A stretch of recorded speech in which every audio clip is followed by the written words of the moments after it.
Downpours were the story today. Heavy downpours along the coastline that took most of the day to get out of here. This is the radar accumulation, shows you how much rain fell. It does a pretty good job estimating about 1 inch to 2 inches across much of the state.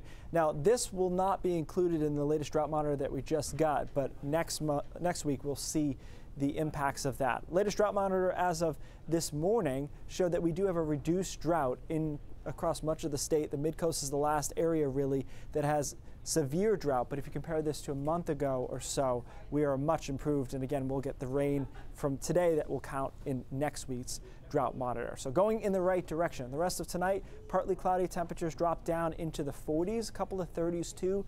Now tomorrow's dry, but I don't think it's a super nice day because we've got a lot of cloud cover hanging around.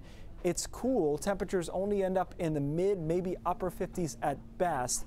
And it's breezy. You can't see that, but it's going to be breezy throughout much of the day. You head into the mountains, temperatures there stay in the 40s, so it will be a very cool day.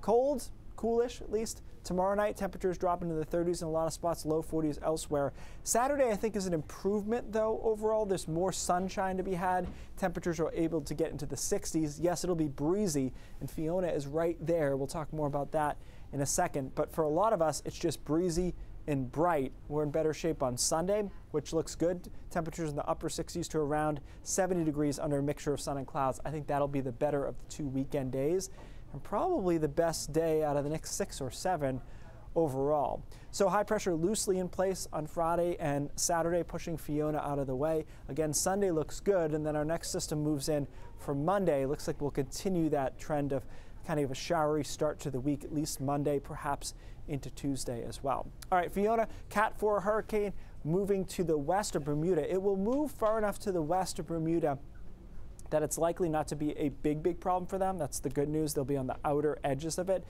Eventually, the storm moves into Nova Scotia on Saturday with winds around 100 miles an hour or so. It's going to be a very substantial and strong storm system for them. If you look at it in relation to Maine, this is pretty close overall. There's the low and there's down east Maine, but if anything, models have ticked a little bit farther east with this storm over the last 24 hours or so. So that puts some of the stronger winds a little bit farther away from the state. It was never going to be a huge deal for Maine, but I think it's reduced wind gusts even just a bit. So down east Maine, I think on Saturday could see wind gusts up to 45 miles an hour. Before I was thinking maybe 50 or so, but I think that slight nudge to the east helps get us down into the 40 to 45 mile per hour range for gusts. We've certainly seen storms with stronger gusts than that, so I don't think we'll see a lot of problems. An isolated power outage can't be ruled out.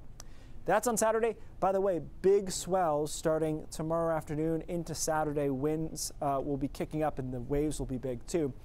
Good looking day, just breezy for a lot of us. High clouds on Saturday. Looks good on Sunday. Temperatures upper 60s to low 70s, and then showers likely on Monday. That may continue at least with a scattered shower on Tuesday too. We should drop back into the 60s for Wednesday and Thursday of next week.